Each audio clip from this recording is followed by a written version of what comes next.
Elaine.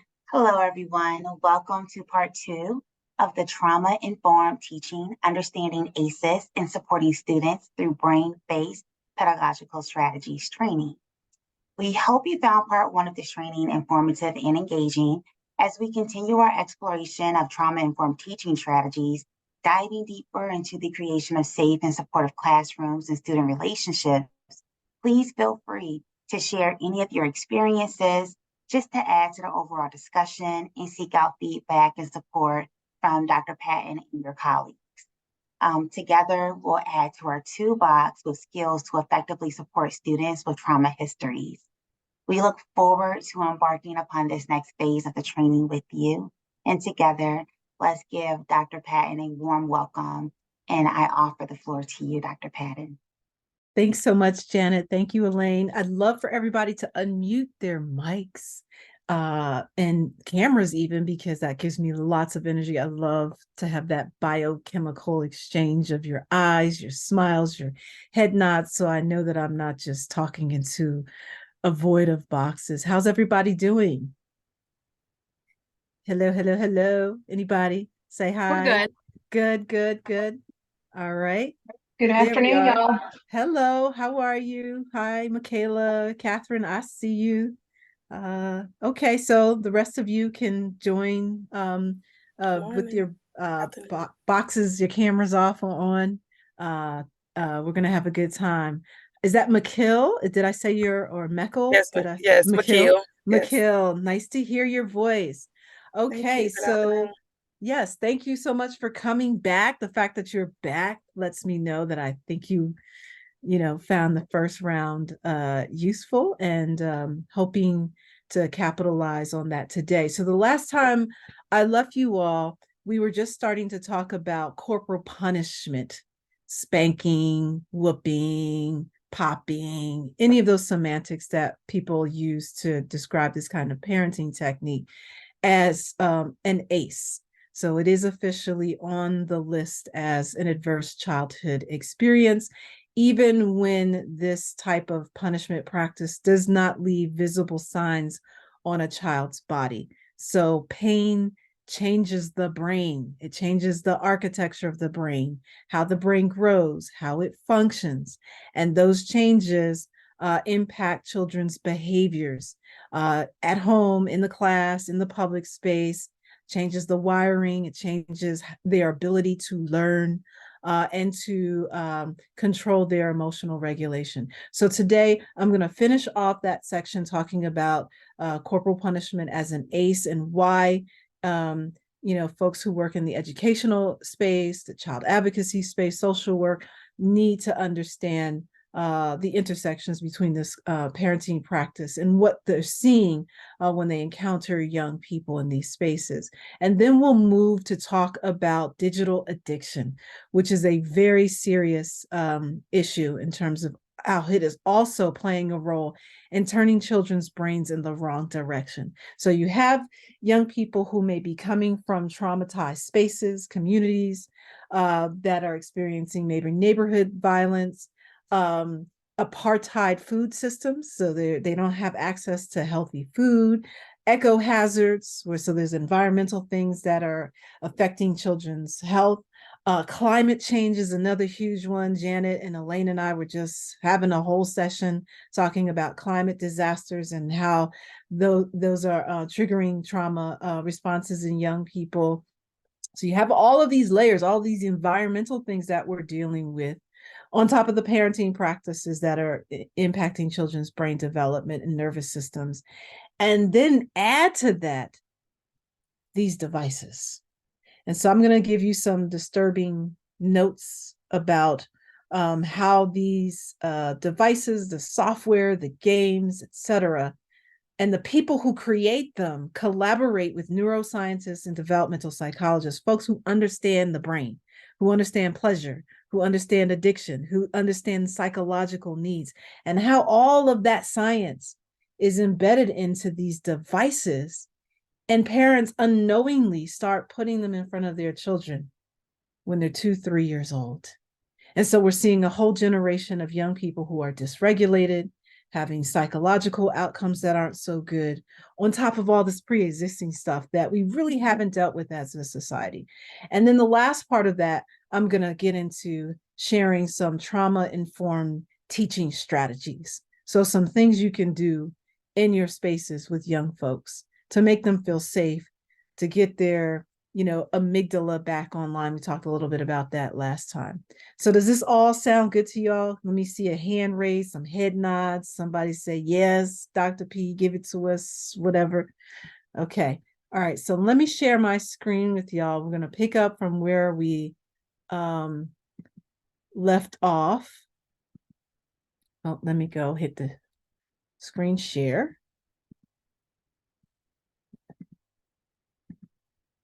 Okay, and play from current slide. Somebody give me a thumbs up if you can see my slides. Perfect, perfect. Okay, so as I said, we were talking about ACEs. Last time we talked about the original ACEs study that was done. First study was done by Kaiser, and it focused primarily on white middle class kids. There's a Philadelphia expanded study that included Black and brown kids and added other types of ACEs that weren't on the original one. And back in 2017,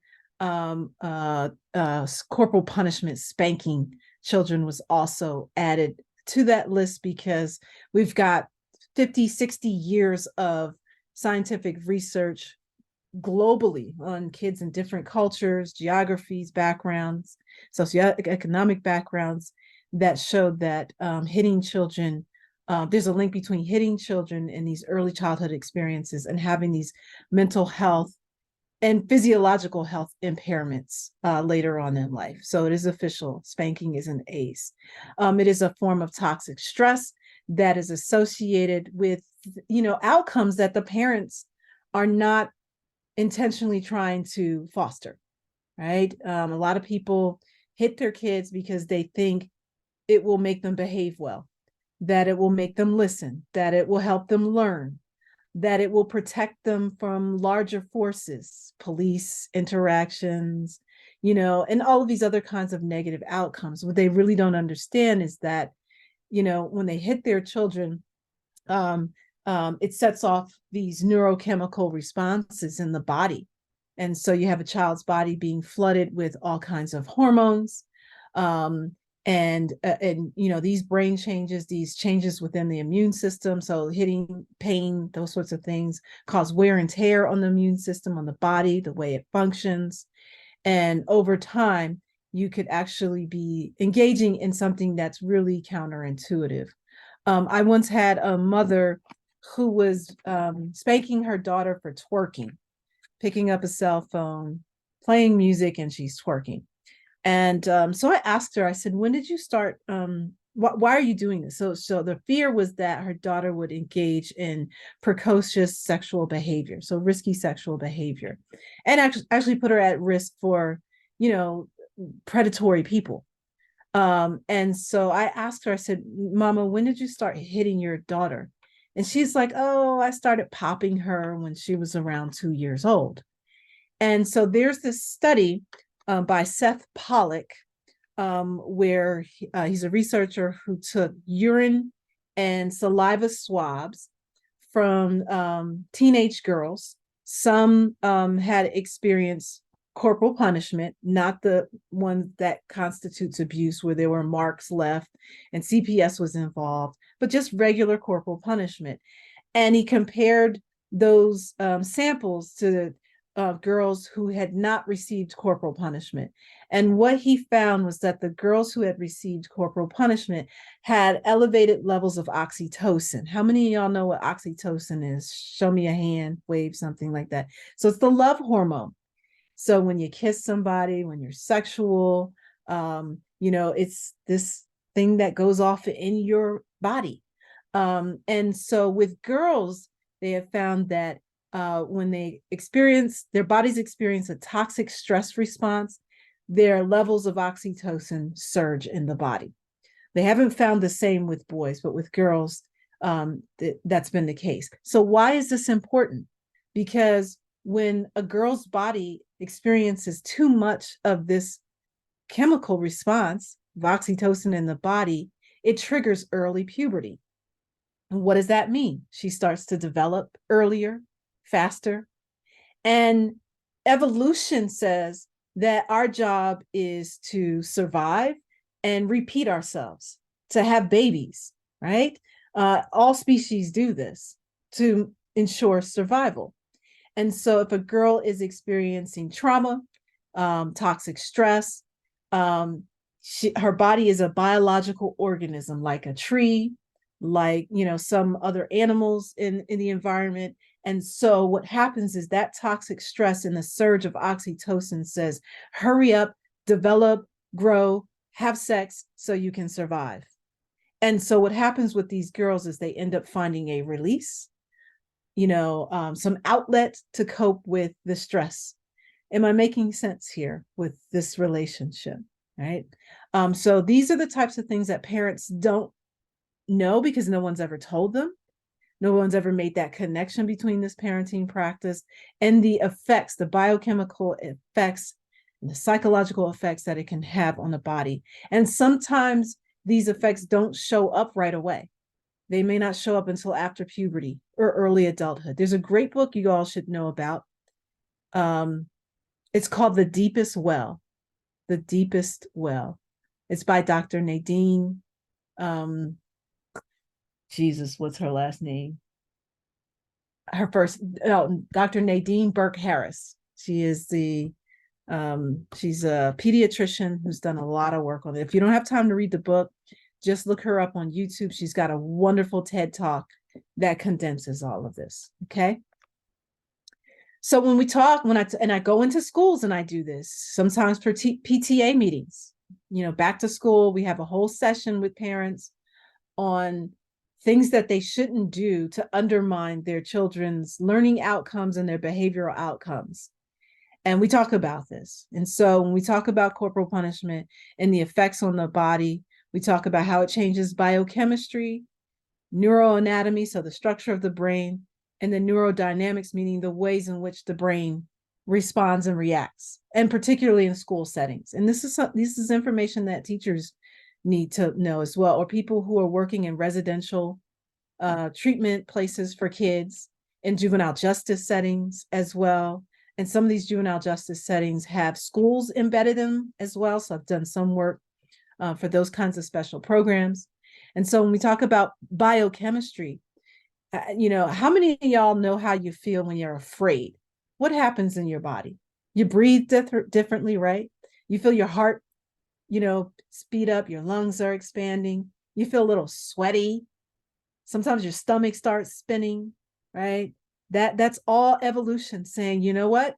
Something is not safe here. Got to prepare the body to go into survival mode because the brain's job is to what? Keep the body safe.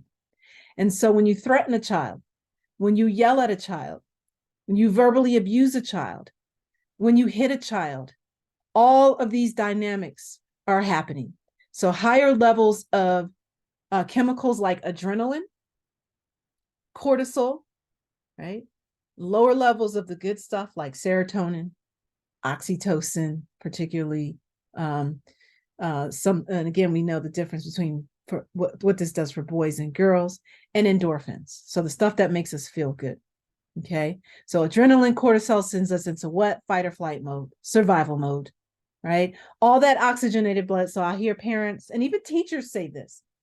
Even at the college level, like I was talking with a student yesterday, and she was saying one of her professors is just very military, very like fear-based, very, intimidating to students.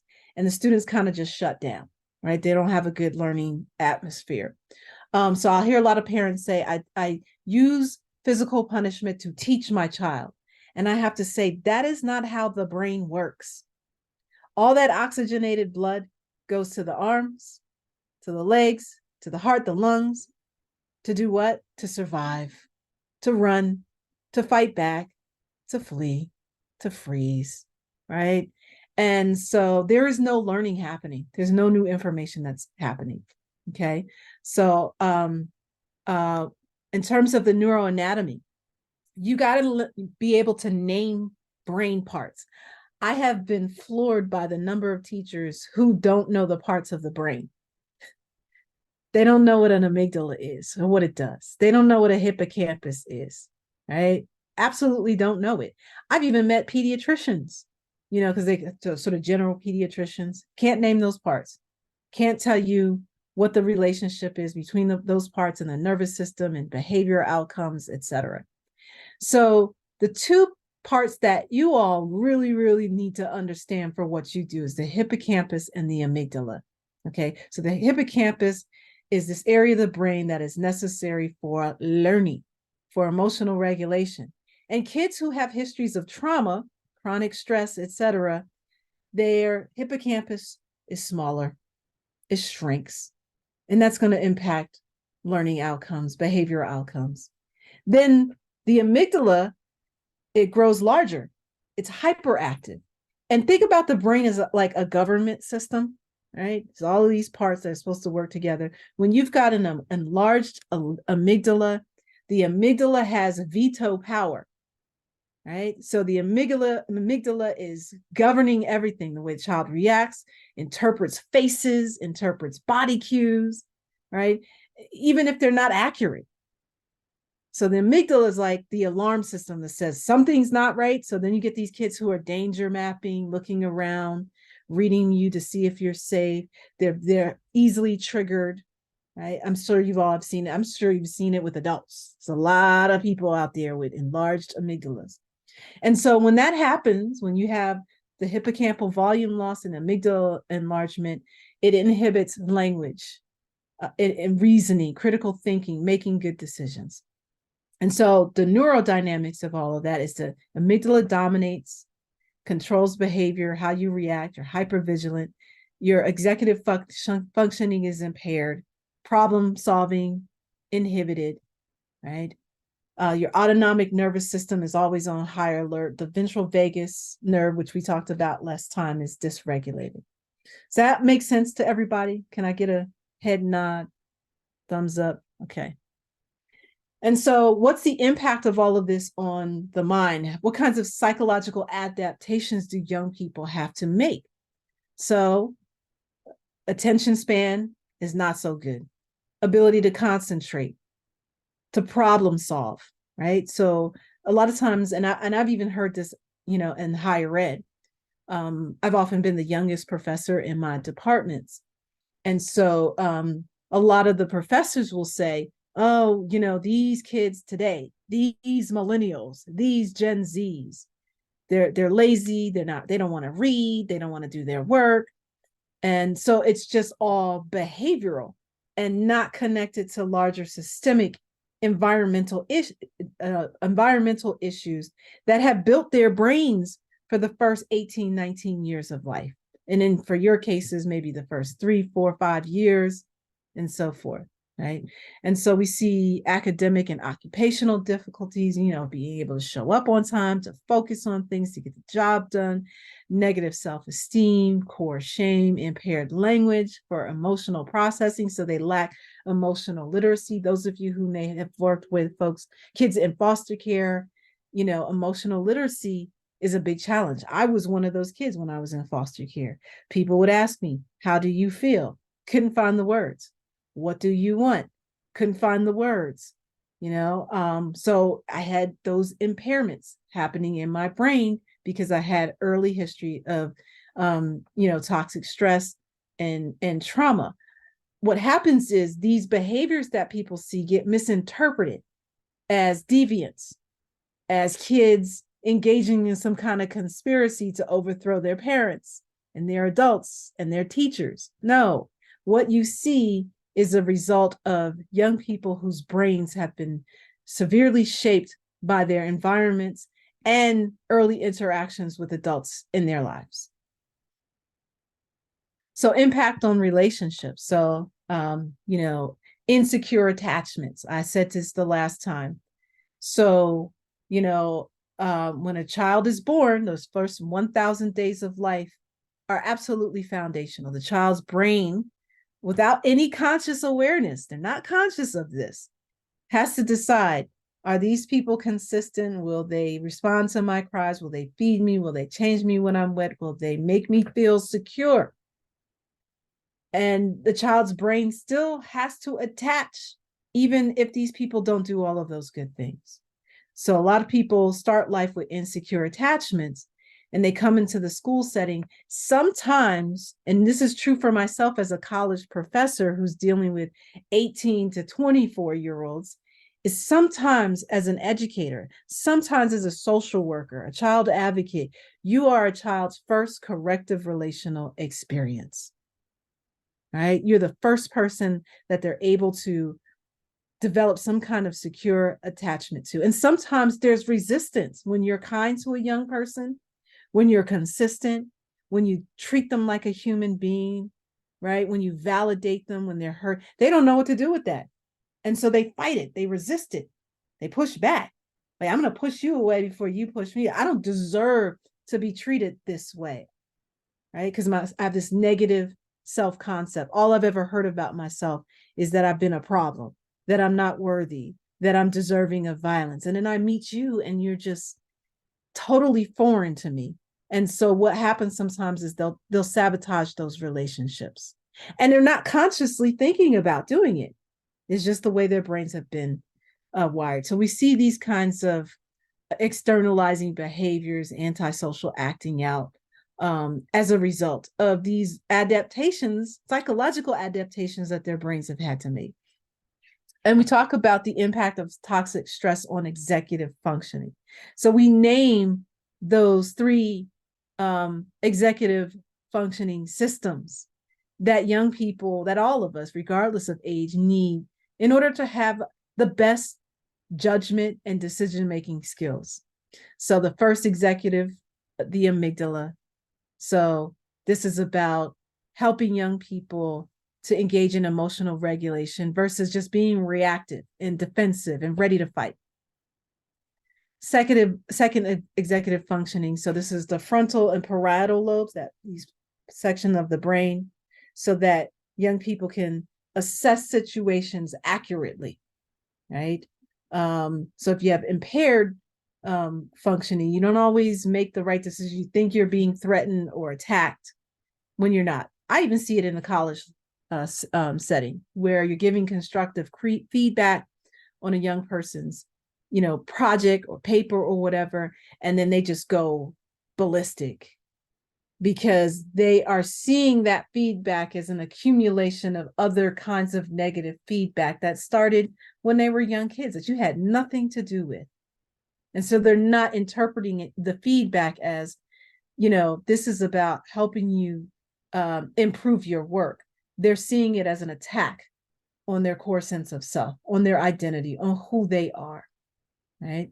And then the third executive system is the default mode network. This is about their ability to engage in self-reflection, being self-aware, showing empathy to other people. It's really hard for young people to develop empathy for others if it hasn't been shown to them. Some of the things that I've been seeing, particularly in the digital space, lots of videos of young people picking up cell phones to record fights in school bathrooms, in parking lots, in the classroom, assaulting teachers. So I'm an 80s, 90s kid, and I don't do the whole generational thing, like generation shaming, but my, generation of kids did not put our hands on teachers.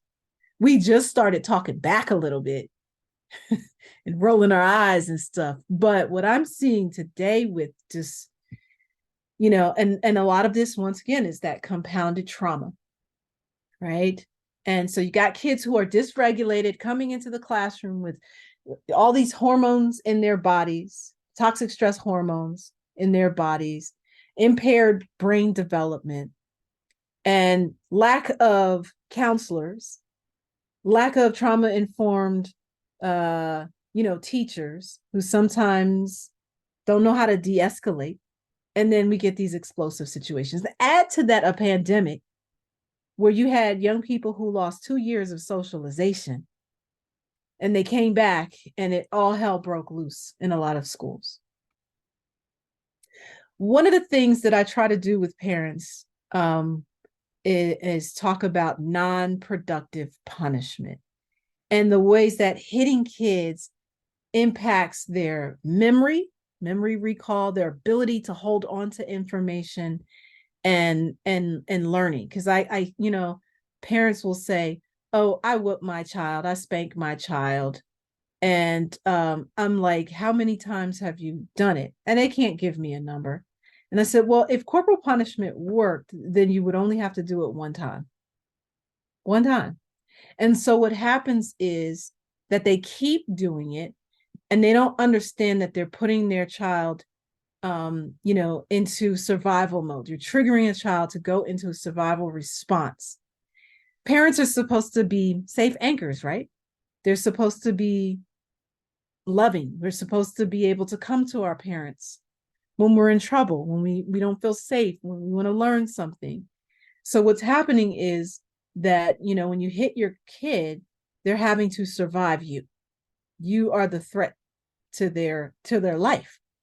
And so when kids are in survival mode, it impacts their ability to listen, to really hear what you're saying, to learn, and to retain information effectively. And that's because of the ways in which toxic stress impacts and impairs brain functioning and memory processes. Okay. So once again, fear, pain, toxic stress causes the release of hormones like adrenaline and cortisol. It's this response is about protecting us from physical threats and other kinds of dangerous situations. Okay. And so the child's cognitive functions are comprised. And if you're a teacher in a classroom, yelling, throwing ththings, threatening, right, that impacts your brain as a teacher is a social organ. You have the ability to impact, your students' brains, right? We have the ability, if we were all sitting in the same room together, to impact the way other people's brains function in that same space. And so when young people are in survival mode, trying to survive a threat, it leaves little room for higher order thinking, learning, or remembering important lessons. They don't hold on to it. They don't hear you. And that's why a lot of parents say, my child doesn't listen. I keep repeating myself over and over and over again. Well, you've been hitting and yelling and threatening. This is why they're not holding on to what you have to say. This is why they can't remember. They're not learning the important lessons, right? And so when the body is under threat, the mental resources become primarily dedicated to coping with the pain, coping with the threat, trying to survive. It's not about learning anything, taking in new information, or remembering what the parent wanted them to learn to begin with. Does that make sense to everybody? I'll break this down. And when I show this slide to parents, they're just like, oh my God, I never thought of it this way, because nobody ever told them how the brain works. The second one here. And so then you have these negative emotional impact of fear and pain, which is overwhelming. So they won't retain the information that hitting them was supposed to teach. Again, stress hormones, particularly cortisol, impair memory formation and retrieval. So this is what you're seeing with learning outcomes. We talk a lot about the achievement outcomes. We talk a lot about racial disparities in learning outcomes. Yes, some of that is structural. It's economics, it's racism, it's structural racism. But some of it is also what's happening in the homes during these early years with this, fear and toxic stress that is setting kids up to have these, learning deficits before they even hit the classroom. Okay. And so, a lot of parents think, well, when I hit them, they stop doing what they're doing. They think it works. The kids are complying because they're afraid. But are they really understanding the lesson are they internalizing the lesson that you want them to remember? So I encourage y'all to take these slides, and internalize all of this language and break it down in ways that parents can understand. when they say that they use this parenting practice. The other thing you should also impress upon parents, so I have this little infographic here that I put together, that corporal punishment is a multi-organ and multi-system process. A lot of parents think that if I hit my kid and I don't leave a mark, I've done no damage. But every time you hit a child, every time you're yelling at a child or threatening a child, all of these organs that you see on my screen here, all of these, systems are impacted. I could spend a whole 3 hours going through each one of these organs, each one of these areas of the nervous system to talk about how toxic stress impacts them. So there are things that happen underneath the flesh that you can't see. So a parent hits a child and child is crying afterwards. One of the first things that parents say is, stop crying or I'll give you something to cry about. So you're teaching that child to disassociate from their bodies, to gaslight themselves about what they just felt, to not process it emotionally, to not make meaning of it, to call it something else, love, protection, whatever lesson you're giving them. But you know what happens, ladies and gentlemen? The body keeps the score. The liver, the pancreas, the kidneys, the brain, the nervous system, they're going to say, this is not love. This is toxic stress. I've got wear and tear. I've got cellular aging. I'm having later on in life a stroke, a heart attack, migraines. Psychologically, I'm always on edge. I don't have good emotional literacy. My relationships with people are a little flawed because the body holds all of that pain and stores it. The body always remembers. So this is one slide that I always find to be very useful. I kind of, when I show it in school spaces, in church spaces, medical spaces, people's eyes kind of widen because they think about hitting a child as just hitting them on the backside. And then other people do much worse. We know that with cords, belts, things like that. They don't dissect these parts out and say, you know what? Your child's liver is being impacted by this, or their spleen, or their genitals. Their reproductive outcomes can be impacted by this toxic stress and so forth. Does that all make sense to everybody? Is this helpful? Can I get a head nod, thumbs up? Okay. And then more about corporal punishment as an ACE. So adults will say, you'll hear this all the time, there's a difference between spanking a child and abusing a child. That's not true. It's absolutely not true.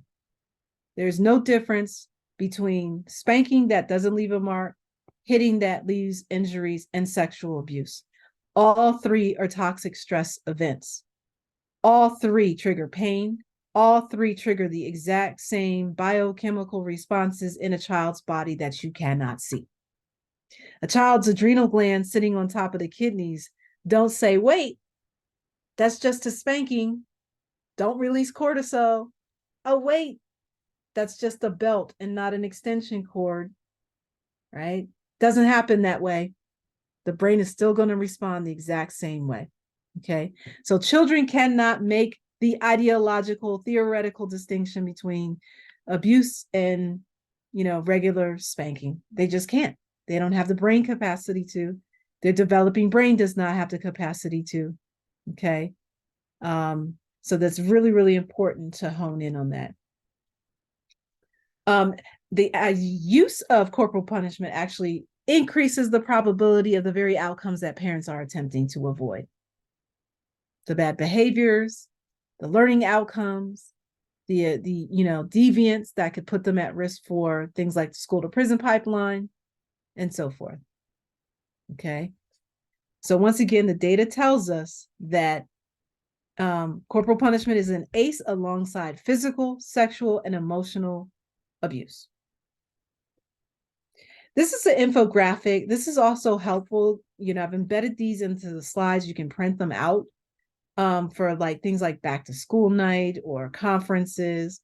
So, a lot of people don't have time to read peer-reviewed journal articles or books or listen to podcasts, TED Talks. We're just in a society right now where, people's attention spans and literacy is just, it's in the toilet. So you got to use infographics. You gotta, make big letters, pictures, and colors, and break down the information in ways that they can easily understand. So these types of things, whenever I'm at a conference, I print out hundreds of them and they fly off the table. People want this information. And they're reminders. Some people will put them on their refrigerators, etc. And so all of the research is embedded in quick infographics like this. We also talk about epigenetics. How many of y'all have heard of epigenetics? Let me see a head nod. No, some people, yes. Okay. So basically, in a very simple way, is to show how epigenetics says that your environmental experiences can get underneath your skin and become biologically embedded. So all those environmental things I was talking about earlier, eco hazards, unclean air, poison water, neighborhood violence, all your social experiences can become biologically embedded and impact the way your body functions, the way your heart functions, right? If you have any genetic predispositions, you might be born with those. That doesn't mean that they're actually going to be activated. But if you're in harsh, and traumatic experiences, it puts you at risk for those genetic predispositions to get triggered, right? So there's a relationship between our bodies and our ecosystems, our environment, and the way it works. When a woman is pregnant, 3 people share that pregnancy. So there's a woman who's pregnant, there's her developing child in utero, and the grandchild as a cell. So if you are, we could pick our historical trauma, the Holocaust, Native American removal, slavery. Go all around the world and pick a trauma, a significant trauma of a people. So let's say you have an enslaved woman who is pregnant on a plantation and she is being whipped. And this happened. They would actually dig holes in the ground and make these women lay down in the hole to protect the child, the developing child, and she would still be whipped. So that environmental experience, that trauma of that moment causes these surge of chemicals, all the things we were talking about earlier, that flood the pregnant woman's body and then impacts that child in utero and her offspring. The science shows us, epigenetic research shows us, that traumas can be passed on for at least 2 subsequent generations. Okay. And so then what happens is that pregnant mother is subconsciously passing on adaptations to her offspring, child and grandchild, without conscious awareness.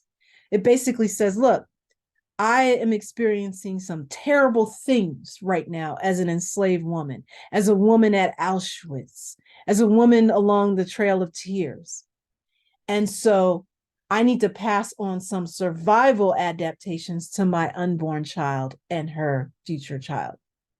And so even if that child and that grandchild are born into a new set of social experiences and conditions, their bodies still bring with them those inherited maladaptations. Am I making sense? And so then when that child and that grandchild is born, they may react to the world in subconscious ways and don't have any clue where this came from. And it was something that they inherited from a distant relative, grandpa, and primarily grandma and mama. So, but if you have generations of, people who are stuck for generations inheriting and passing on trauma that gets locked in their bodies, you have this huge accumulation of trauma that impacts health outcomes and a whole bunch of other social experiences. So we have these conversations about what epigenetics are. So how kids can inherit, behaviors and psychological challenges, physiological challenges, negative influences, other kinds of toxins from their experiences. And here we can see what intergenerational trauma looks like. Once again, you can pick your group to show how this is passed on and causes change, how toxic stress causes changes to our DNA.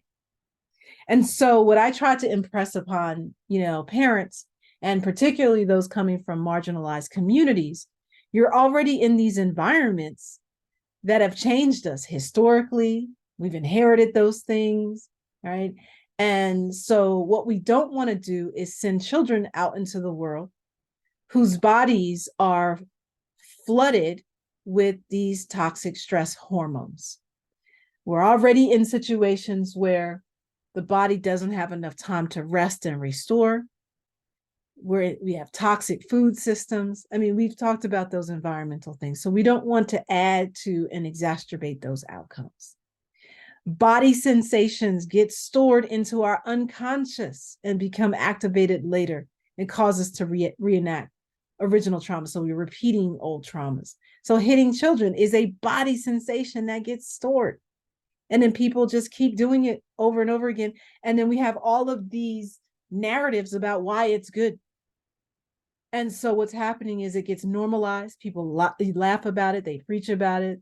They call it love. This is the only kind of violence against children in the home space that's legal, that people call good.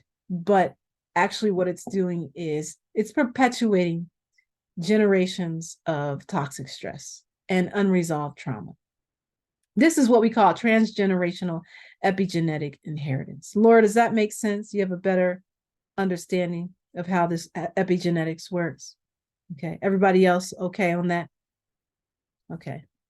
All right. So let's switch to the next section and talk about digital addiction. How many of y'all are addicted to your cell phone? Safe space, no judgment here.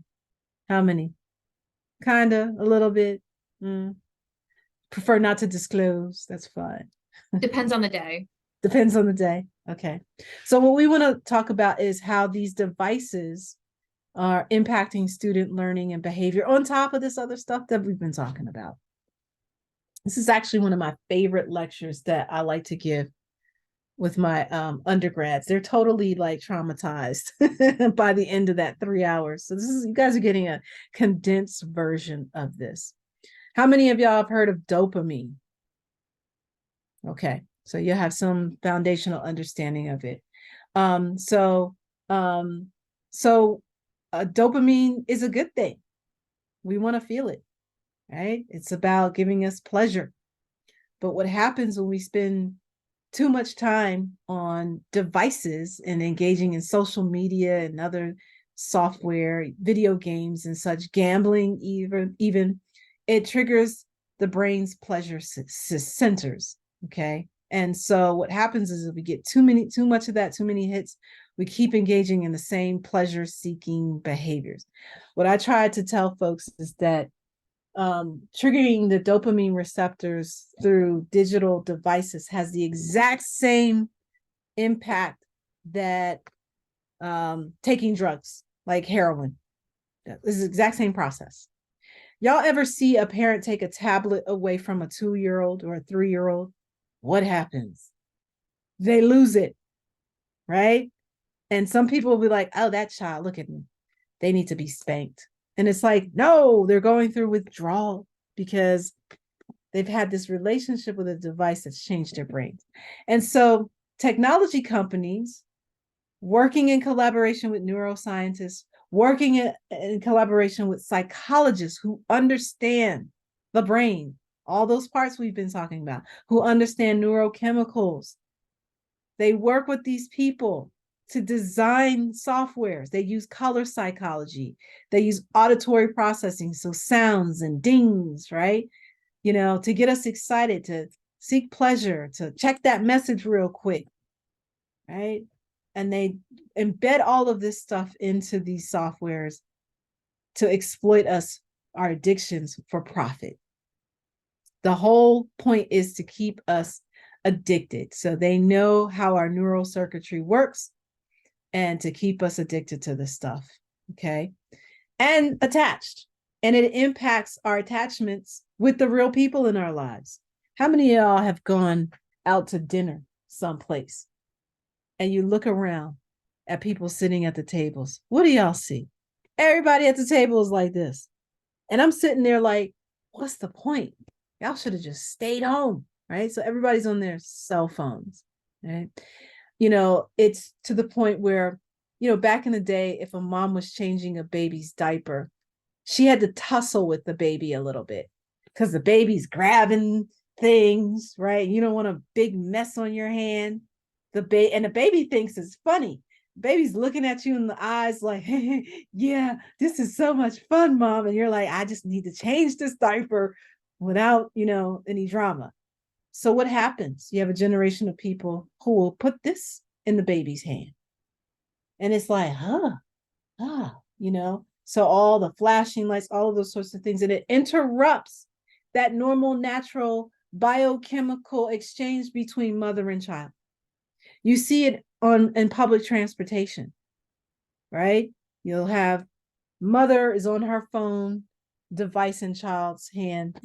There's no interaction there. So why are so many of us addicted to our smartphones, and what are the implications for young people's brain development?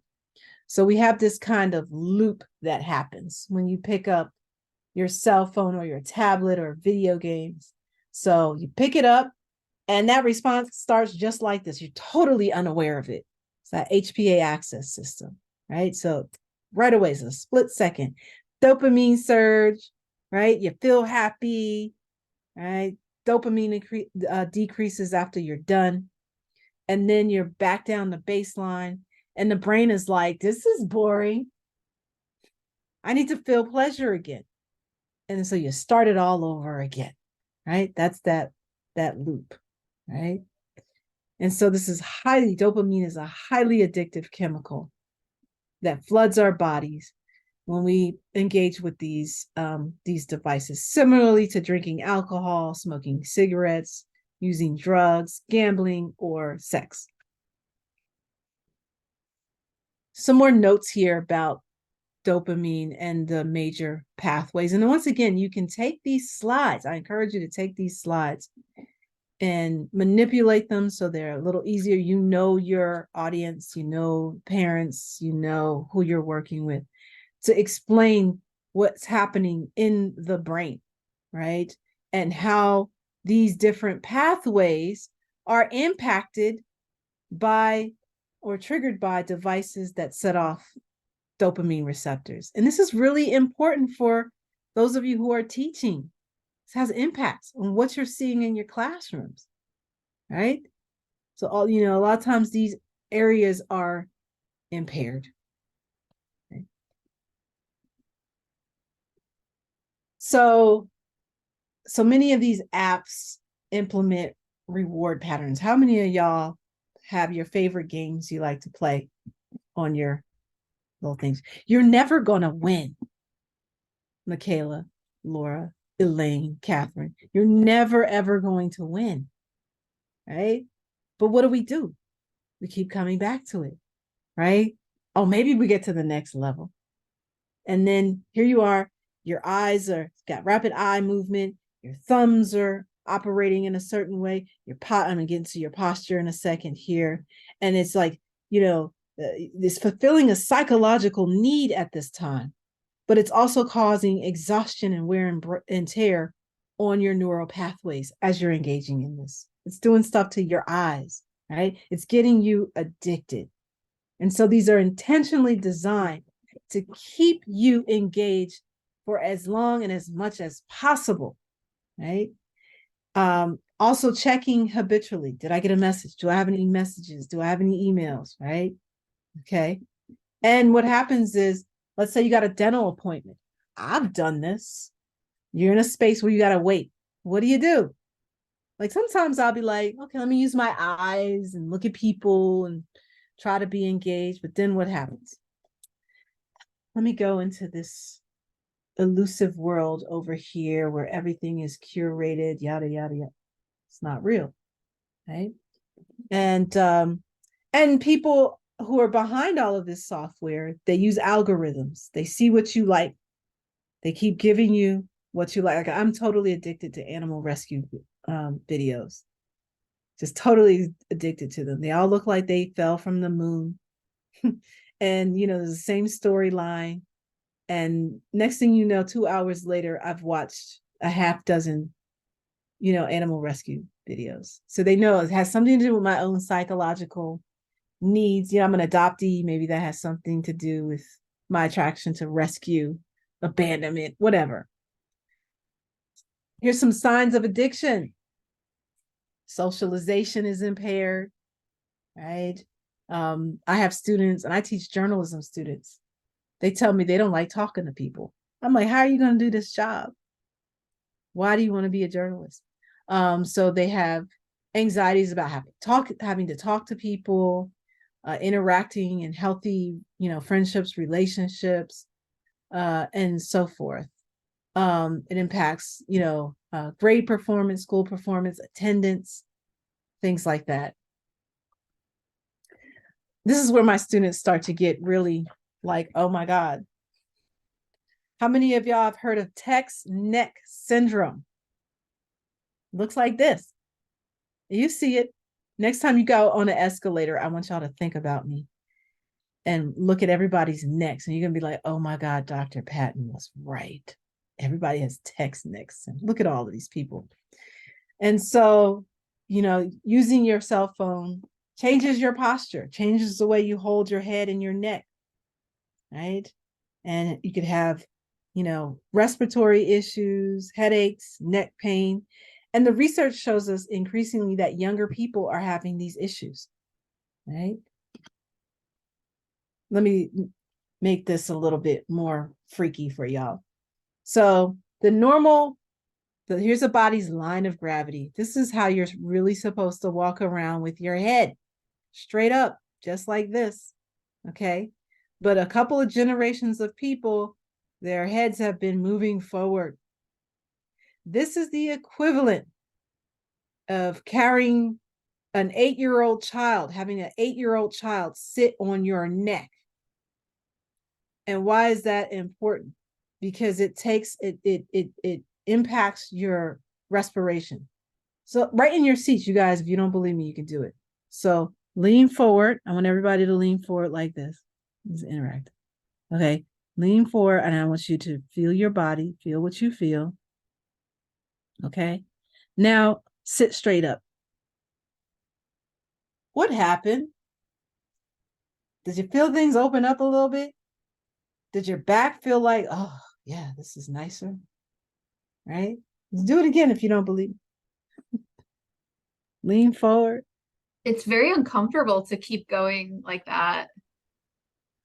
And so what happens? People just go like this. They stay in this position, right? And so it's impacting your lung capacity. You're not breathing. See, you're not breathing all the way. So it takes about 30% of your lung volume capacity away, right?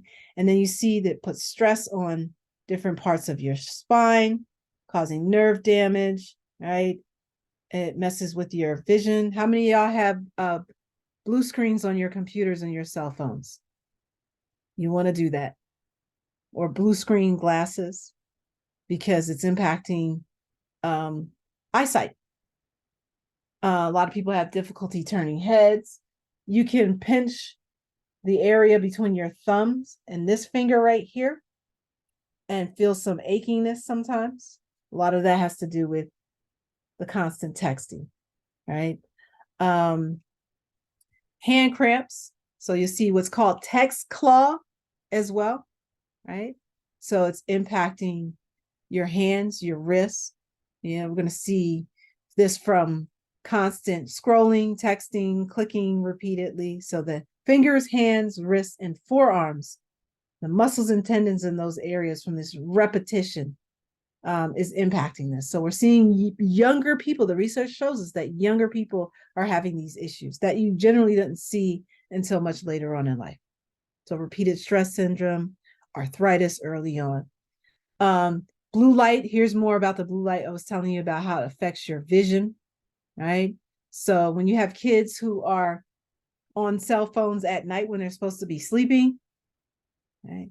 This is what's happening. So they're getting poor night's sleep, right? Which affects their ability to focus and so forth. And there are some other outcomes as well that based on the research that we're finding from blue light exposure and how it's changing the brain and body. This is my favorite thing to tell my students. So what I'll do is I'll get in front of the class, and I've done this with adults as well. I'll sit in a chair and I'll have my cell phone just like this. And I'll ask them, what am I doing? Where am I sitting? And I'll go like this. I'll put my elbows on my thighs and I'm leaned over. Most of them get it. They're like, you're on the toilet, Dr. P. And I'm like, exactly right. And why are we talking about why it's a bad thing to bring your cell phone in the bathroom with you? And I'll take a survey. How many of y'all bring your cell phones in the bathroom? I'm like, safe space, no judgment here. And they all, like, pretty much all of them raised their hands. And I joke with them. I'm like, oh, you guys are so nasty. And there's just like a chuckle. So I'll have them lean forward, elbows on thighs, cell phone in hand, right? And I tell them that the research shows us that there's been a severe uptick in people with urinary tract infections and hemorrhoids as a result of bringing their cell phones into the bathroom with them. And they're like, how is that possible, Dr. P? And I say, tell me what you're feeling as you're leaned over in this way. And they'll say, oh, I feel pressure on my lower back. There's a lot of pressure leaning down all the way. And some student, there's always a guy student, it's like, yeah, I feel it in my anus, right? And I'm like, that's right. And so when you take a cell phone into the bathroom with you, it's slowing down processes. It is also messing with dopamine, right? So that it's slowing down your brain's ability to concentrate on what you're there to do. And then what happens is a lot of people don't end up emptying out all the way, hence the hemorrhoids. And then you're sitting over a toilet bowl with lots of bacteria floating around there, right? So you're just not in and out like you're supposed to be, hence the UTIs. And then what happens after that? So you get up, and most people do not put the toilet seat down before they flush. So this is my favorite thing to do. I'll show a 3D animation of a toilet flushing and how all this stuff is just everywhere on your toothbrush, your wash towels, your cell phone. And so you bringing the cell phone to the dinner table. At my house, if you guys ever get invited to my house, there's a basket at the door. All cell phones go in the basket. You are not passing the salad bowl at my dinner table with cell phones on it. The other thing too is that it impacts eating. So some weeks ago I ate at one of the student dining centers, and I always feel like an anthropologist when I go in there. And what did I notice? So students will have fork in hand and they're scrolling. You guys have seen it, right? Eating, scrolling. Like nobody's really talking to each other, or they're talking to each other, but there's no eye contact because they're scrolling and eating. Why is that important? Because dopamine, we come back to dopamine. So eating is a pleasurable thing, right? Sparking off dopamine. And then you've got the dopamine rush of interacting with the cell phone. Two things at the same time. And it actually slows down the digestive process. It takes about 15 minutes for the brain to communicate to the stomach to say, I'm full, for that process to complete. So what happens if that process is slowed down? You eat more. So you're actually overeating. Okay. And you eat more. And we also know there's a relationship between trauma and self-soothing and the types of foods people eat. Right. And so we see those outcomes. Okay. How many of y'all have thought your cell phone was ringing and it wasn't? Or vibrating and it wasn't? Some of y'all, some no. Okay. This is, phantom phone notifications. This is a sign that you are addicted to your phone, right? Nobody's calling you. You just thought you missed something, right? So this is a constantly checking this, make sure you haven't missed something. All right. So now that we've got the digital addiction stuff out of the way, I want to give you some quick practical tips for trauma-informed teaching, and then we can open up the floor. I have a ton more slides on this for you guys that I won't go through. That's, just some notes for y'all to read on your own, that may be helpful to you. So when we talk about trauma-informed teaching, the goal is to get that prefrontal cortex, we talked about this the last time, that higher part of the brain back online, and to soothe an overreactive amygdala. So what you really want to do is to kind of become an amygdala whisperer. So when my students show up on the first day of class, whether it's a class of 20, this semester I have one class of 77 students. Day one, when I stand up there, I see their faces, I see all of their diversity, right? Their clothing, all that kind of stuff. But there is a moment when I try to imagine that those seats are full of just brains and a ventral vagus nerve. I try to picture an amygdala, the hippocampus, all of those parts. And it's a reminder for me to be careful, to moderate my tone, to be cognizant of how I move in that space, right? How I talk to students, how I breathe, how I use my brain as a social organ to regulate my students' brains. Okay. And so it's important to remember that many of the effects of trauma are held in the body. Remember that body keeps the score. There's actually a great book called The Body Keeps the Score that you'll want to read. And so what happens, in order for us to survive, we disconnect. We become disembodied. We disassociate. We got to distance ourselves from the emotional pain and body senses so that we can stay alive. And unfortunately, many of us enter into adulthood disembodied, disconnected. And so what we want to do is engage in body-oriented treatments, body-oriented, brain-based teaching strategies to help. And I'm not saying that y'all have to become, little yogis or like neuroscientists. That's not what you're here to do.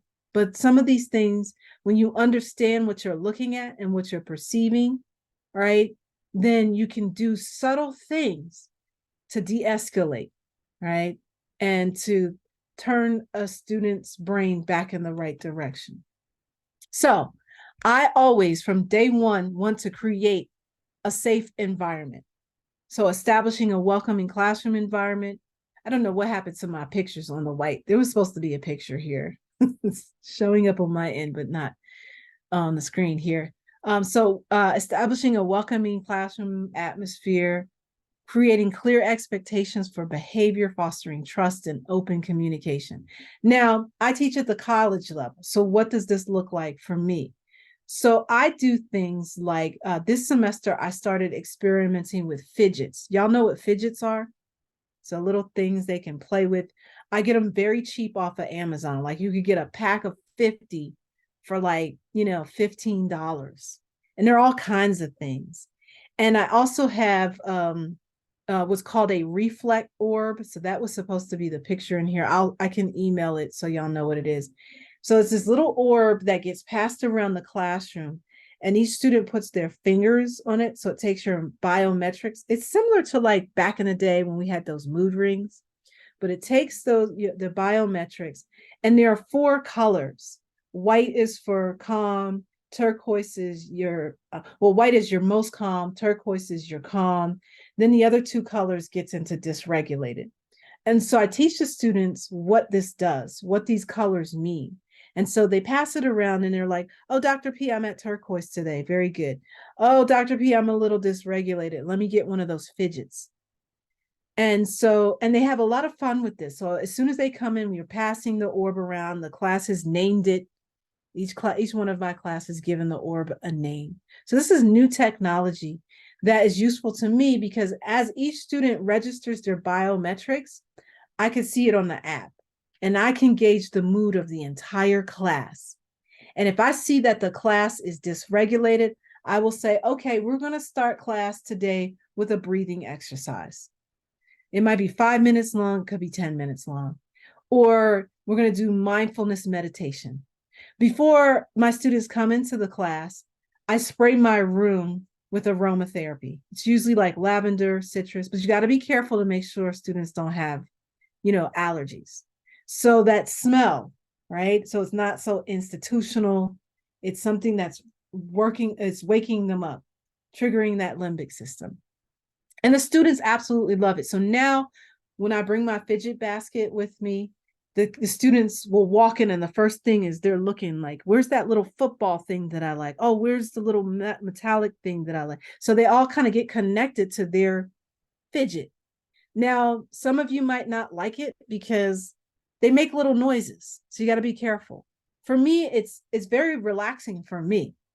So when students stand up to present, sometimes they'll have their fidget in hand, or they'll be playing with it while they're doing their presentation. And you might have a whole class that's just fidgeting. Now, some of you, it might drive you a little nuts. But me, I'm good with it. I did have to throw away a few fidgets because I'm like, this one is driving me crazy. I'm not putting that back in the basket. But students absolutely loved them. Okay. It keeps them from falling asleep. It keeps them from being bored. It keeps them engaged. It relaxes them. It's very sensory, right? And so my students are addicted to them. You got to focus on building relationships. Remember, I told you that sometimes you are a young person's first corrective relational experience. So for me, from day one, my goal is to attach to my students, to remind them that they belong to me and I belong to them, that we co-create this experience together. So they have creative freedom in my class. This is their space. It is safe. So I always stand outside my door, my classroom door, and I say, good morning. Good morning, my scholars. How are you? They see a smile. So they are welcome and they get seen. Each student gets seen. Okay. I always show empathy. I understand how you feel. You have every right to be upset right now. I get it. Like yesterday when I walked into my building at Howard, there was a student standing against the wall. She was in tears. She was clearly afraid. She was on a phone on FaceTime with her mother, and there were 5 security guards around her. And I went to the security guard and I said, what's wrong with her? Is she hurt? And she said that another staff member had called campus security on her because she forgot her ID.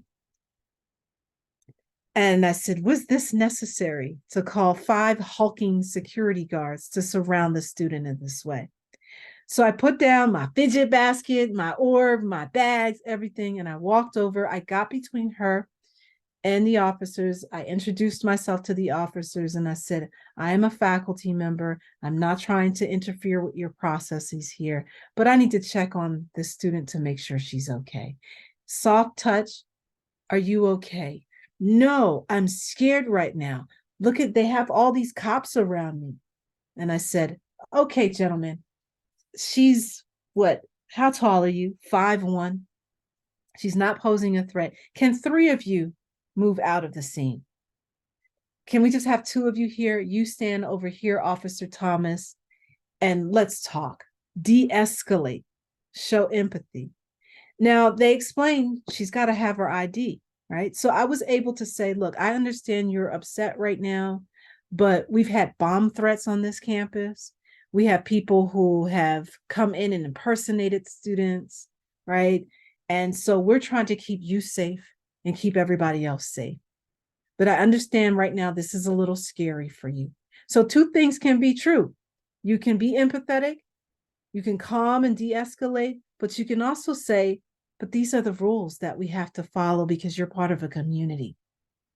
And what happened? We de-escalated. She went to our lab, got a replacement ID. She came back. I gave her a hug. She said, thank you for being there. Active listening, empathy.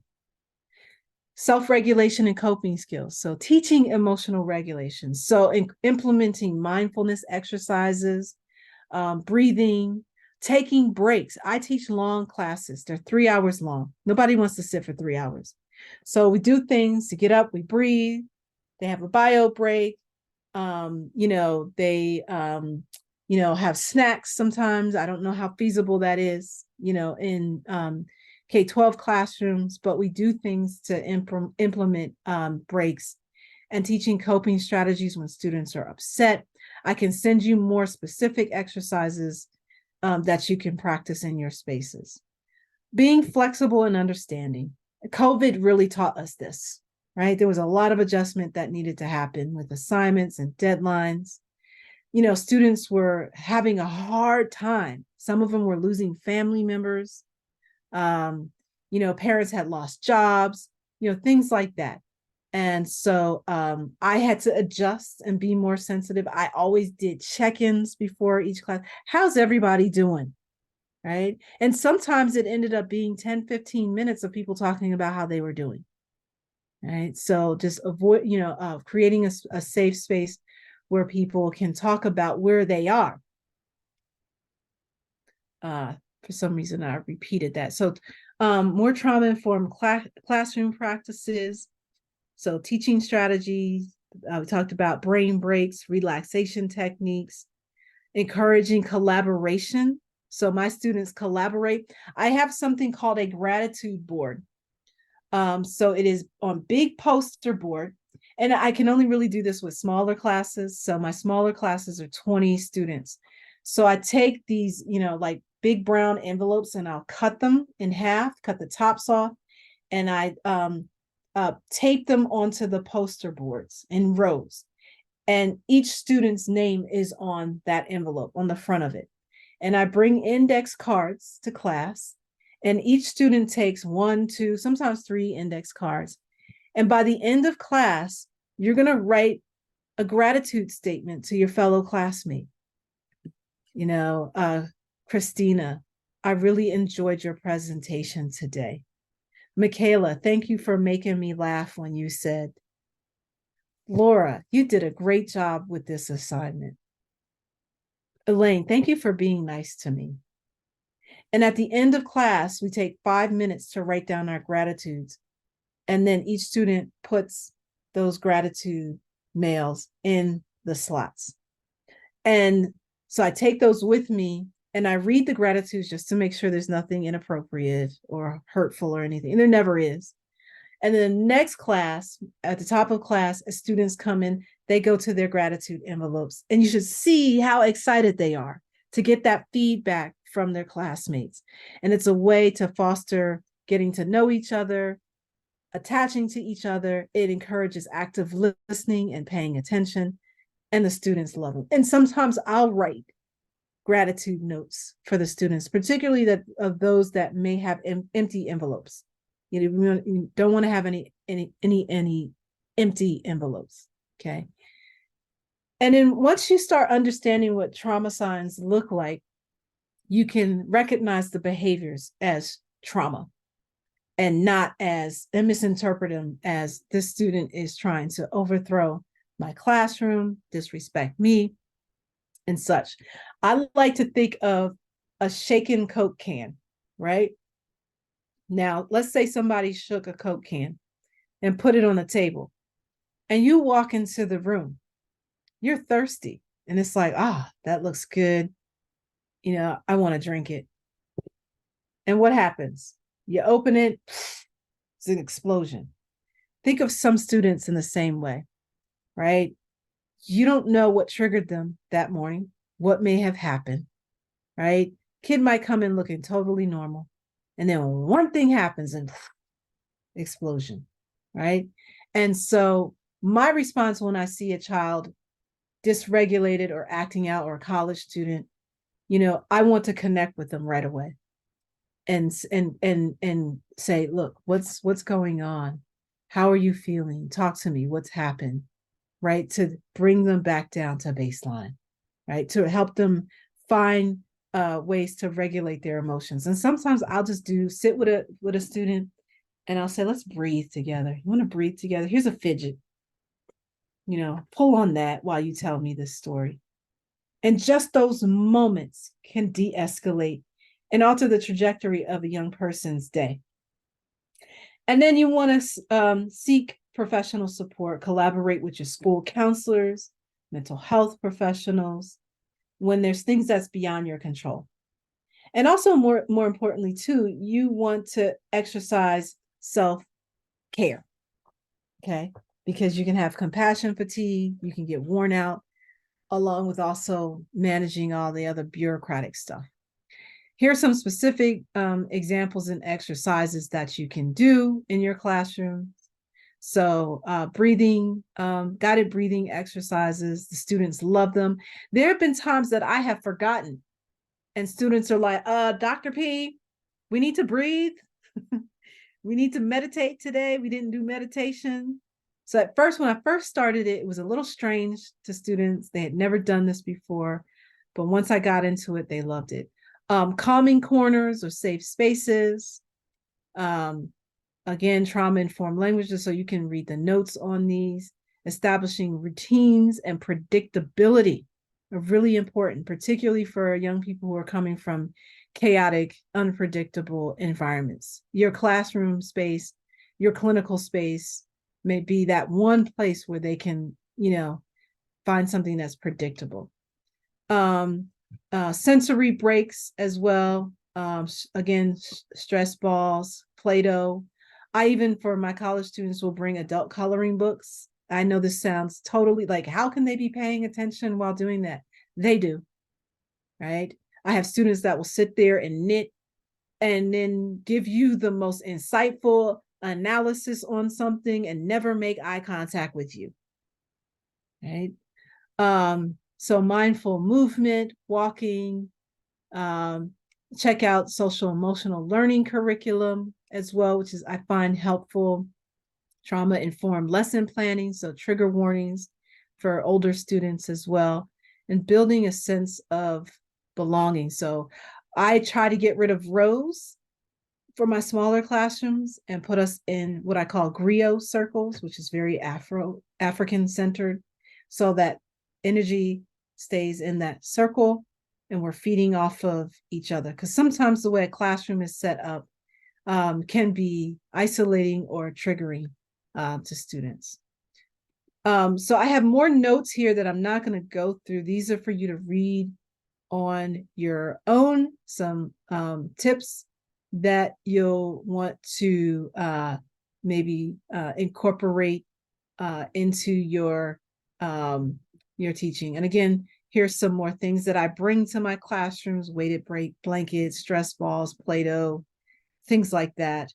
I always play music when students enter the classroom to get that limbic system calmed so that they're fully open and present. Okay, so I have talked on and on. And so I would like to open the floor. How do I do my stop share? Here we go. Open the floor for any feedback, questions, ideas, sharing. I want to see how you guys feel. I know I gave you a lot in these two, sessions. So I thought maybe we could open up and have a conversation. Oh, I don't know about y'all, but I went and got Lysol wipes so that way I could wipe off my cell phone after hearing that little spiel. So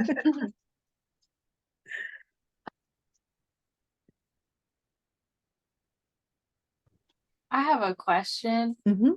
So I thank you for your presentation. It's been very thought-provoking. I've really enjoyed it.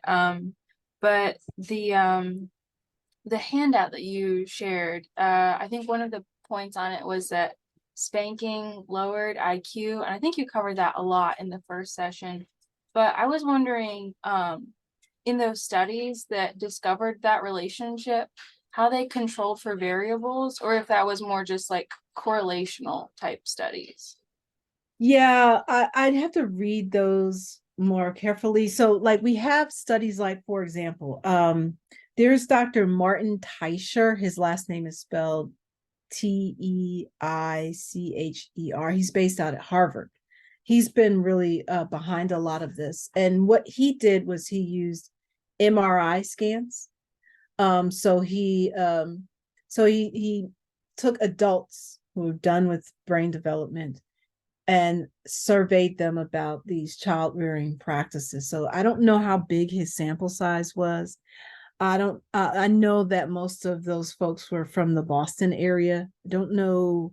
I'd have to go back to look at his methodological approach to see, what socioeconomic backgrounds they were coming from, race, ethnicity, those sorts of things. But what he was trying to look at was how many of those people experienced corporal punishment. So you couldn't have been in an accident, right, where you had some concussion or some lesions on the brain caused by some other kind of trauma. So he disaggregated all those folks out. You couldn't participate in this study. You could not be, for his first study, someone who had involvement in the child welfare system. So you couldn't have been someone who had CPS intervention because you were abused. So it's just regular corporal punishment.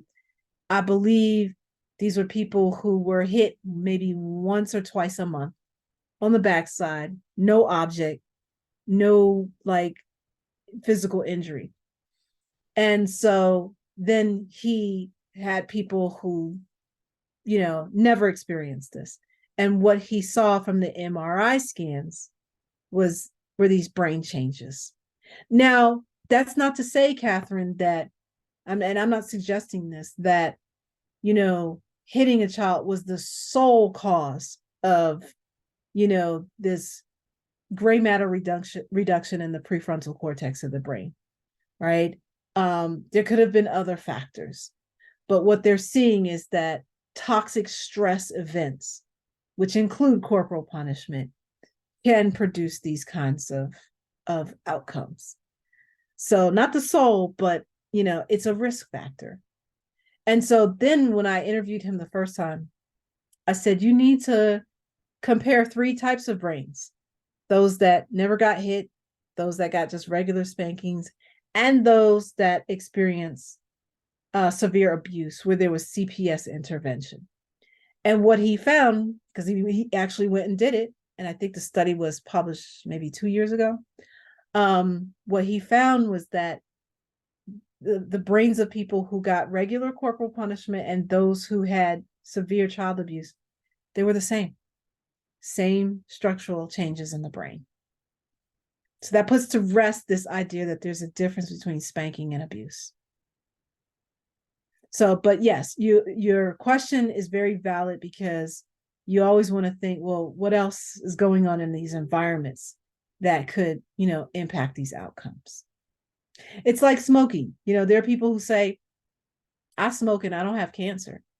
There are lots of people who smoke and never get cancer, but are your lungs operating at full capacity? There are people who say, I was hit as a child and I turned out fine, but how much smarter could you be? How much more emotionally regulated could you be, right? Because it changes, those moments change the brain. I hope that answers the question. Okay. Who else? I don't bite, at least not through the screen.